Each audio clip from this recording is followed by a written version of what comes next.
So for those that don't know him, this is Octaves, and he is one of my 4 boys.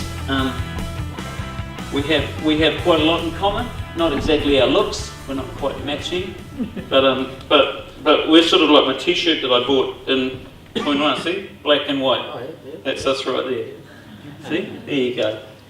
So for those that don't know the backstory and part 1, I just want to bring up to speed pretty quickly, and then Octaves is going to share with us something of his experience over the last couple of months. So way back in 2006, Yeah. Octaves came to New Zealand, was here for several years, and then found his way into our family to stay with us for 2 weeks, and then he stayed ever since. So 2 weeks turned into 10 years kind of thing. Yeah, he's like most kids that grow up, they leave home and then they come back because home's always a good place to come back to, and then they leave home again, and then they do things like want to save money, so they come home again. And so it's like Octaves is very typical of kids. But in this journey that we've had as a family of just, in many ways, Octaves has become a really important part of our family, and we've become family to Octaves. We always knew that Octaves still had a great gap in his life around family and around knowing who he was and being loved. I mean, we love you heaps, and you've had many people around you loving you, but there's something that's missing when the ones that you are a part of, that you have come into this world through, are missing. There's a huge gap. And so for Octaves, who's both his mum and his dad had passed away, his mum when he was 3 years old in Congo, and his dad many years later in Gabon, for Octaves that's left a huge gap, and we talked about that earlier this year, about this real desire to belong and to be in a family and to be loved. And though we sought to offer that for you, and God's family seeks to offer that to you, there's still been a missing piece.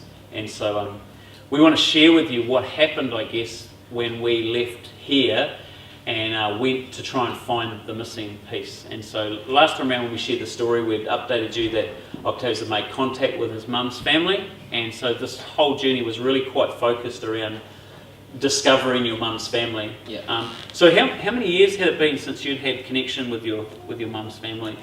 20 years. 20 years. Yeah. So no connection with his mum's family in that whole time. So she passed away when you were 3, and then you had a couple more years in Congo, and then the war hit, Yeah. and then you had to leave Brazzaville to a country town, and that country town crossing the border to Gabon, Yes. where you sort of lost all connection with your mum's family. That's right. Yeah, okay. So when we started planning to go this year, and we started to look at airfares, and we bought tickets, and also applying for visas. Some of you know the journey that we had quite a lot of difficulty around visas. So we got a visa for Congo pretty easy, so that was really cool. We knew that we were going to Congo, which is the main purpose of the trip. But we also wanted to go to Gabon because you did your schooling in Gabon, and lots of friends there, and some of your dad's family still there, and we couldn't get a visa there, and we've shared that with the church here before, that the visa was like a complete no-go to going. We also, when we're trying to figure out the plan to go, we were wanting to, originally looked at going through London, because we thought it'd be cool to go there, and Octaves hasn't been to London, and we thought that would be a cool place to drop in for a couple of days. And then just because of cheap tickets and ease of timing, we ended up going through Paris. And what we didn't know when we booked those tickets was, between the booking of those tickets and our actual trip, you would make a significant connection with somebody in Paris. So who was that, and what's significant about that connection you have in Paris? Yep, so like I said, between when we booked those tickets and actually left, this is my auntie Clarice. So she's one of 3 girls in a family of 7. So she was the oldest girl, and then I've got another auntie, and then the girl was my mum. So she's the one that I've always remembered ever, for as long as I can remember, really. So I knew she was married and had kids in France, in Paris somewhere. I just haven't had any clue as in where. I didn't even know what her last name was anymore, because she was married. I only had a photo of her and her 2 kids when they were 4 and 2. So this is a long time ago. So through technology, specifically through Facebook, I found a group page in Makwa, which is where my mum's from, which is where she's from, and posted I made a post on there saying, you know, I'm looking for my family and whatnot, and within about half an hour, I had contacts, and then the next morning, she would have been the first person that I saw through Skype after 20 years. So her living in Paris and us cancelling the London part because I wanted to go and see the Queen, but never mind. And going to Paris, we with a travel agent. She gave us 2 days in Paris just because we could just have 2 days in Paris, nothing else. And we had Airbnb almost booked, but it ended up being that we canceled all of that. We spent 2 days with her at her house, which was not part of the plan. Well, not part of our plan, but wasn't part of God's plan, because we just thought, we'll just have a couple of days in Paris before going to Congo, and we'll go from there. But things changed from when we booked the tickets to, this is early February, on the 1st of February specifically. I had no words really when I first saw her on Skype, because I just go, you're real. She cried, which made me cry, then she cried again, and I cried some more. So. And that morning, I mean, we've shared it here before, but when you contacted me and says, I've found my family, and then you cried, it was like, I think it's the first time I've heard you cry. Like, it's like there's been all this stuff bottled up for so long. And then you told me about this auntie, and then we actually got to have a Skype conversation with her before we flew. But when we met her in person, and her husband Stefan, who's French, at the airport, it was all on emotionally, like the two of you just reunited, and she was not going to let you go. Like she was just like holding on to you like forever. We're just like, oh, where's the car? She's like, don't move. One of the other things that was cool, and you'd always planned at the end of when we came back from Congo and supposedly Gabon, although that ended up shortening, was that you were going to then do a little mini trip of Europe. Yeah. And so that was all getting booked, and then all of a sudden you've got like family in Paris, and so the other cool thing was when we left Congo and came back into Europe, you were to spend another week with Clara, Stefan, and you've got 2 cousins. Yes, I've got 2 cousins. So those are the cousins that I had a photo of when they were 4 and 2, and now one of them has a daughter. They're all grown-ups, and Romain and Wilfried, they were also shocked because they knew about me, and they just never knew where I was, if I was dead or not. So it's good to meet them. And to have that extended time to hang with them, getting to know them, and build the friendships was pretty awesome. Now, this was significant meeting your mum's sister, this auntie, because outside of your mum, she was really the only one that you had a strong memory of back in Congo. And so you get to meet her, and then she gives you something. She gives you this pretty precious gift. Yeah, so this is really something that you don't always expect, or actually never expect really. So there's the whole connection part. I just want to see them, and give them a hug and laugh and cry and whatnot. But when we got out of the airport, or out of the boarding lounge or arrival area, we thought we were going to go maybe through customs or whatnot, but we just went from the plane straight out, and we're like, because we're coming from Germany. So we were both surprised just walking out, and they were just where these black doors are. And Uncle Stefan just like waved, and I recognized them because I saw them a few times through Skype. But then as we walked up to them, I think Uncle Stefan stepped aside first because he knew this wasn't his moment.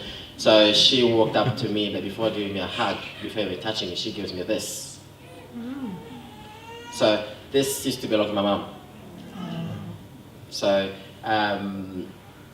she just like wrapped it up around me and then gave me the longest hug I've ever had. So she said, this is one of the only things that she could take with her when she went back to Congo, and she could not think of a better person to have it now. So she's had it for about 20 years. It'll be about 23, 24 years. Yeah. And So she came with it to the airport and she gave this to me, and we hugged and it was just buckets of tears. Really, really, really good time. A time that I did not quite plan, so in the back of my mind, I quite didn't know what to say or act in that moment. But really special time. Yeah. And with that, I mean, it's Auntie Clarice, but there's a whole family there that really took you on as family. And even for me, it's bizarre because it's like now I feel like I've got family in Paris, and just last week you've confirmed with your auntie you were Skyping that you've got plans already. Yeah. She calls me almost every weekend just to see how I am and whatnot. And I was like, oh, well, guess what? She goes, well, I was, well, I'm coming over for Christmas. So this Christmas, I'll go back to Paris and hang out with the family. It was my first Christmas there and my first white Christmas as well.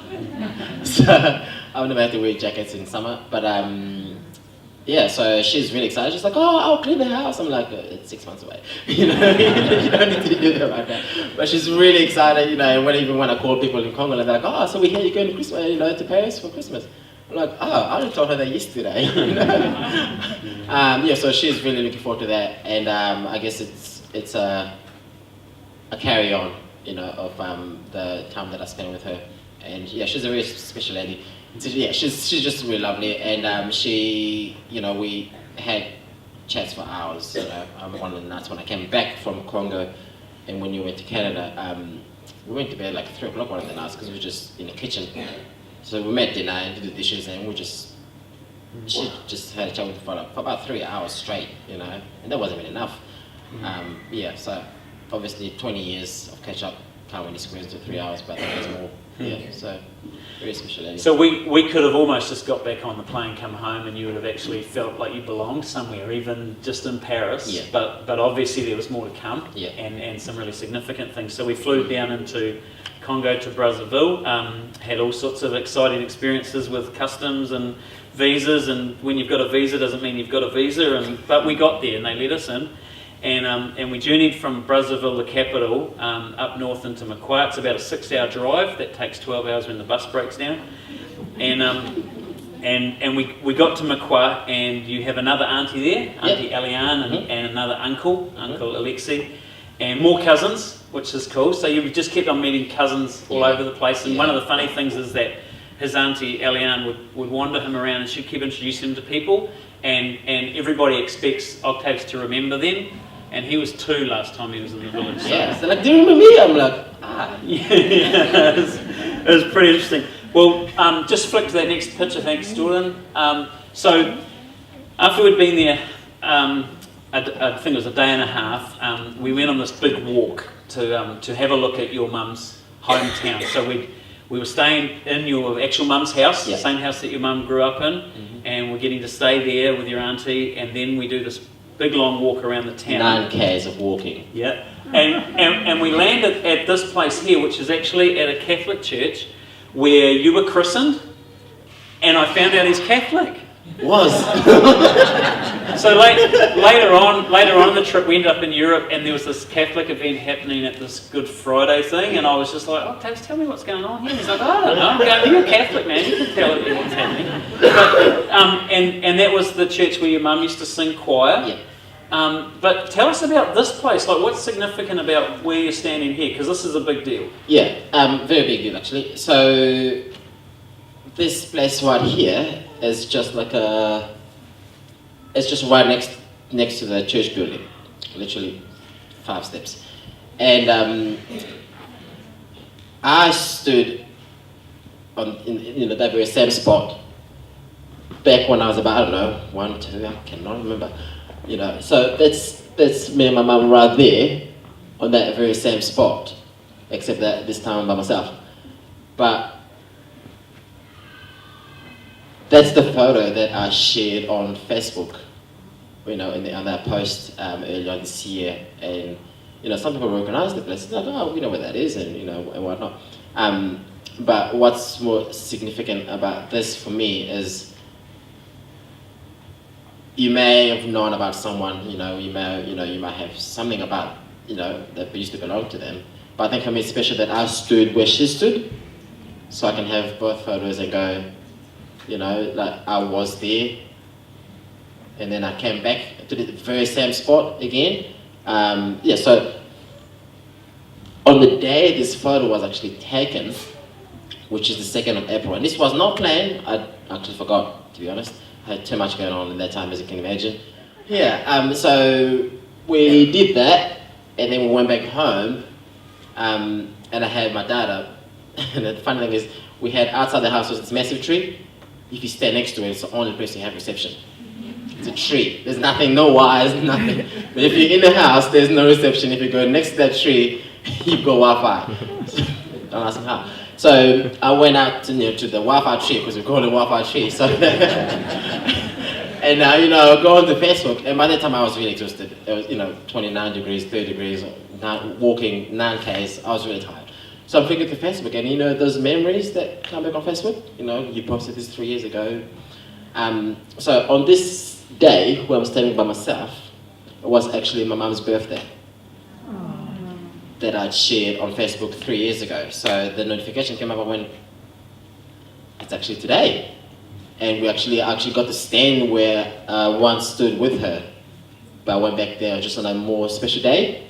So yeah, this is a very significant and important photo to me. Well, both of them now. I've always had the first one, but yeah, the second one sort of adds to it as well. Yeah. So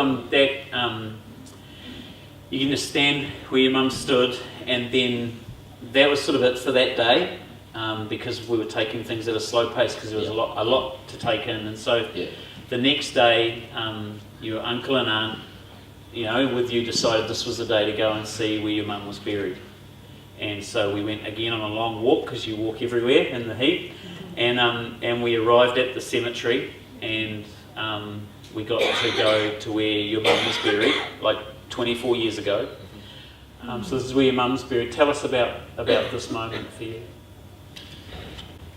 So we all have, dreams of places we want to go and visit, whether it's travel or, a particular touristic site that we want to go and see and whatnot. We've all got that one place, I always wanted to go to this place. But for me, this has been the one place on the entire planet that I'd always wanted to go, because I'd never been there. So you can imagine, from when you're a child and not told anything, and as you grow and find out about all these things that happened, this for me was the ultimate place for me to go. So we went there maybe on a second day, so it wasn't just like a get there and go straight away. So we walked to the cemetery, and what that happened before I actually arrived, that cleaned the area for me to arrive. So they went there and took the grass out and made it all tidy and everything. So it was really good. And I just sort of stood there for I don't know how long. It was just like all the tears. Can you imagine 23 years worth of tears? Just right there. And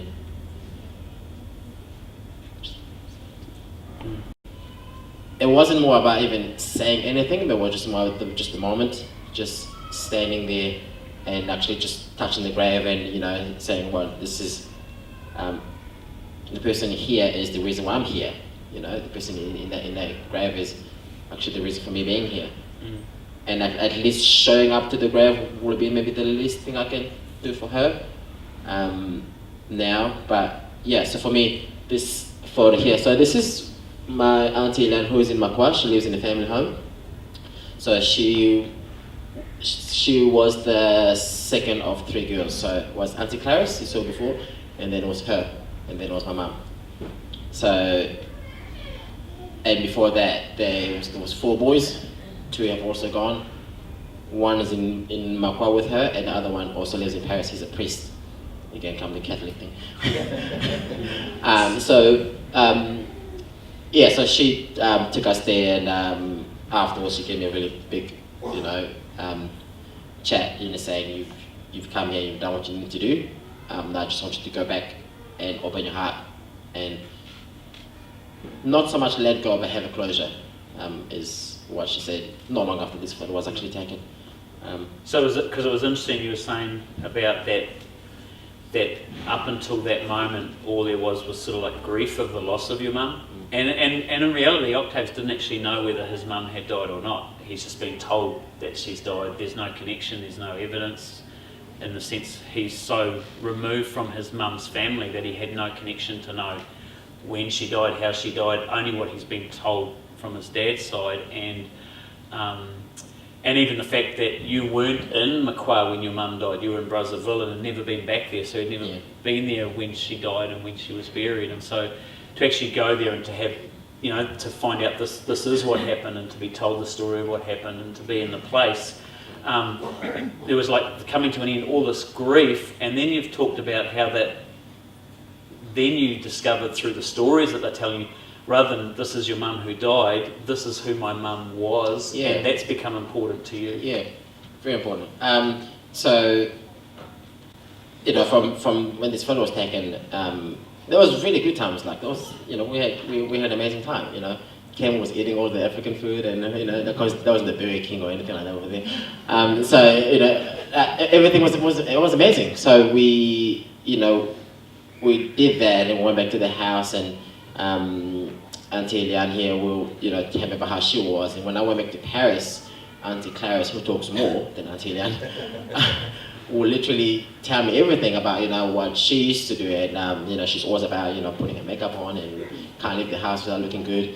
If she's sent to the supermarket, she'll take half an hour to get ready. It's like, you go to the supermarket, So just all those little things that I find myself doing, which is weird. So you've got these habits that I never knew, that, because it takes me a while to get ready. It's like, yeah, I know. But then when I met Auntie Clara, she's like, oh, this is what your mom used to do. And then I sit there going, wait, did you say this is what she used to do? I knew that, So it's just good to actually have some connections. You've got, kids pick up habits from their parents, and now it feels like they pick up habits whether they know the parents or not. It was, she sang in the choir, and she was quite a devoted member of the church, and the whole family was actually, because one of my uncles is now a priest. He was a priest in Congo, and now he's a priest in Paris as well. So she loved music a lot. One of the things that we saw where we just wondered what God was doing around the Gabon and no visa and inability to get into Gabon, and then between when we made the decision not to go to Gabon and push that any further, then we found out that your uncle died in Gabon, and then there was a whole thing going on with family about relocating his body, and funeral was like, he died before we left New Zealand. Yeah. Funeral happened after we left Congo, so there was such a big period of time. And the other town, your dad's town that we were going to go to as well, Mozenjo, we found out that it was dangerous for us to go there. We got advised not to. We decided not to go there, and then it turned out there was fighting on the road to there, so we had done the right thing. And so we ended up instead going to the coastal city of Point Noir. Yeah. So this is not in our original plan, and you just see God's handiwork just in there the whole way, because you make connection as we get into Congo with your sister. So this is a half-sister on the dad's side, yeah. Sarah, and you make connection with her. How long had it been since you'd connected with her? I had seen Sarah since 2004. Yep. So dad died in 2003, and she went back to Congo to her family in 2004. Yeah. And so this is Sarah, and we got to meet Sarah and her two boys in Point Noir. So once again, this is another whole piece of your family, and this is, you've got a lot of great memories with Sarah, yeah. Because you guys, it's 2004 is a long time ago, but you had a lot of years together. Yeah. So how was it for you to meet your sister? Yeah, it was really good. So from war to going to Moissanjo to Gabon, she was born on the day war started, literally that very same morning actually. So from there to my dad's town, which is her mum's town as well. That's pretty much where I lost connection with her at first. And it's not until she was maybe about 5 that Dad went and got her from Congo. So in total, I've only maybe spent a maximum of 2 years with her, because he went and got her, and then he passed away, so she had to go back. But when I saw her again on this day, this is the first day that I've seen her since 2004 when she went back. She's grown up. She's got 2 kids now, and but just what impressed me was the attitude, like her attitude, like just me talking to her, and then when she responded, and just calm and polite. I didn't feel like I was talking to Sarah, but I felt more like I was talking to her mum, who was my stepmom back when I was about this little. Just the whole, everything is okay, I'm fine, and she's not doing any eye contact because it's rude to look at someone in the eyes, like someone older than you when you're talking to them. So, I was like, man, she looks exactly like her mum, And her mum had obviously, was I called her mum before she called her mum. Does it make sense? Yeah, I can rap. So it feels like when I saw her, and she's like, oh, no, these are my kids, and this is the youngest one. He was 5 months. What's the name? Distant? This is Distant, yeah. So, and I was like, man, she's got 2 kids. Oh yeah, check this out. I've got the video. I don't know if you've seen the whole video, but yeah, I've got this for you. He's got videos on me. Here you go. Say hi. Hi. This is my sister. I haven't seen Sarah since 2000 and... Bimmy Cup. 2004. I see her now, she's got 2 kids. I gotta catch up. Yeah. My little sister's got 2 kids on me. That ain't cool. Yeah, that's the youngest one, right? Oldest one here, youngest one here. I'm an uncle. Look. Yeah, that's cool. I'd never seen this video actually. You're an uncle. In Congo, there's this thing. So her having 2 kids is on me is incorrect. Can I share the? Yeah, go on. Yeah. So one of my cousins on my dad's side is an English tutor. Literally, he teaches English. He's never gone out of Congo before. And what's amazing is on one of the days in Ponua, we went to his house to see my other cousin, and 6 of his students came. He's teaching them, and while we were there, he thought, oh yeah, you guys speak English. Why don't you come and have a conversation with them? So I was up first, and I'm having a chat with this kid who's been doing English for like maybe 6 months or so. They're amazing. Ooh, that was so good. And I was like, and I was just from the background, I was just watching, and I was like, I would have failed this English class ages ago. And then we're having a chat, and he's asking me questions, and I answer, and I ask him questions. And then he goes, do you study? I go, no, I don't study, I work. It's like, cool. He's like, are you married? I said, no, I'm not. And then he has this confused look on his face. He goes, you work, but you're not married? And I was like, yeah. He's like, why? Yeah. And I went, I don't know. He's like, you should get married. You have a job. I was like, that's why I should not get married. But yeah, there's this thing of, once you have a proper job, you have to get married. And now all the aunties and cousins are like, oh, so when you come back and bring a child with you, why should I bring a child with me? So yeah. Hey, so with Sarah, it's been pretty cool. Like since then, things have changed now. You had no contact, and now you just pick up the phone, WhatsApp, and you're talking. Yeah, it's amazing. It's I'm pretty sure even right now I've missed a call from Paris, because she calls me usually every Sunday morning. So I've gone from having 0 contact, no thoughts or whatsoever, and to now just picking up my phone and sending a message. I can just pick up the phone and make a phone call. Sarah calls me, my other cousins call me, Auntie Claire calls me every time I call them back. It's something that I have never had, really, at all, at all. And now it's just, it can just be Just instant. shoot that next picture. So this is this is cousins on your mum's side. Yeah. And this was our final day in Brazzaville where we went out for lunch. Yeah. And so there were more than that met there, but this is just on your mum's side. So prior to this, even though you had met a couple of these guys, you had no memory of these guys prior to the trip. And yet these are cousins now who are all staying connected with you, in contact. The guy at the back, the loose guy at the back, he's just a crack up, and he's coming here in 2018, and he's practicing his English. He's making plans, and he's just real cool. But in the orange in the middle, Ren, she's like the hero of the story. She is actually, because when I put the status on Facebook on the 1st of February, in that group page, she told me that one of her friends saw it and contacted me saying, hey, maybe this is your family. So she would have been the first person to call me on Facebook at 3 o'clock in the morning. And I had work the next day, which I had to cancel.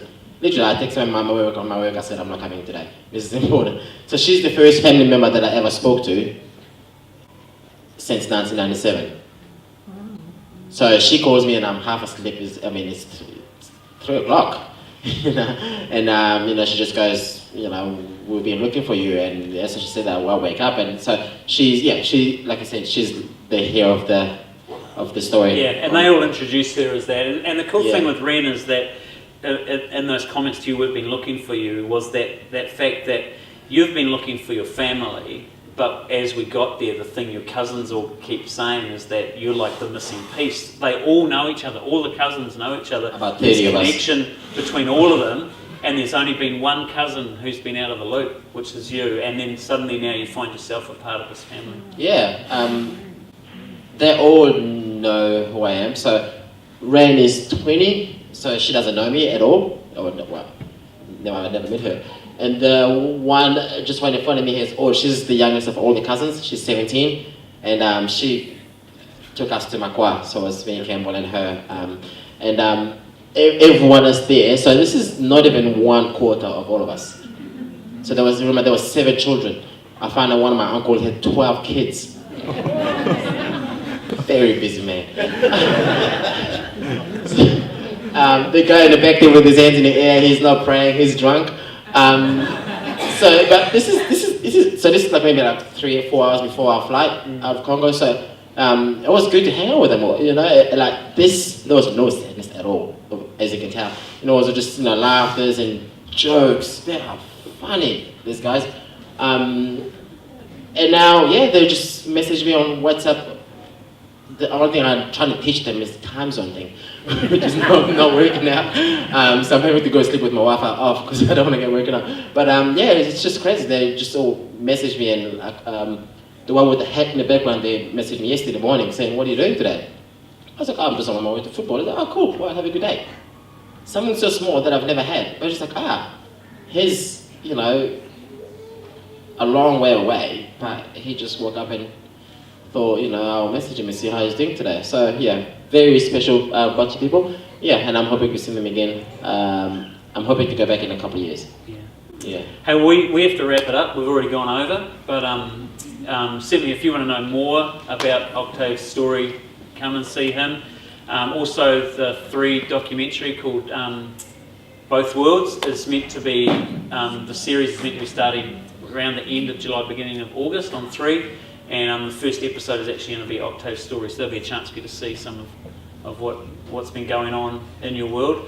I think what excites me is just to see this belonging that you've found, and we talked about that earlier this year, that we all long to be loved, and we long to know where we belong and to be accepted, and you certainly received that from the family. It was even weird for me being there and feeling like they received me into family, and I just thought I'm just going with you for the ride and see what goes on, and wish you well. But it's weird coming back home and just realising that we have family there now. It's just a crazy thought. Yeah, everywhere we went, my aunties and uncles will introduce Campbell as my dad. And you should just see people's confused look. It's priceless. Dad. Nice to meet you. So that was cool. Hey, let's just pray. Father, we just want to come at this point and just acknowledge your goodness. You led along the way so many small little things that created the bigger picture, and we're grateful for that. We don't know all the whys that this has been Octave's story through the years with such loss, but we do know that you are good and that you love him and that you've gifted him this season of reconnection and of belonging. Thank you for that. Thank you for each one of us here that in knowing you we do belong and we are greatly loved. But Lord, I don't know each person here's story, and maybe for some of us there are missing pieces, there are gaps, and we just pray that you might be the one who leads us and guides us to find those missing parts in our lives. I pray for Octaves and for his family that he might continue to be loved and to love them well, and even in that to be a light for you. But we just thank you for this day. Thank you for being able to be in this place together. Thank you for your word that tells us of you and your goodness. Thank you for faith that's been birthed in us, that we could trust you. And thank you through that we've come to know your great love for us. We just pray this in Jesus' name.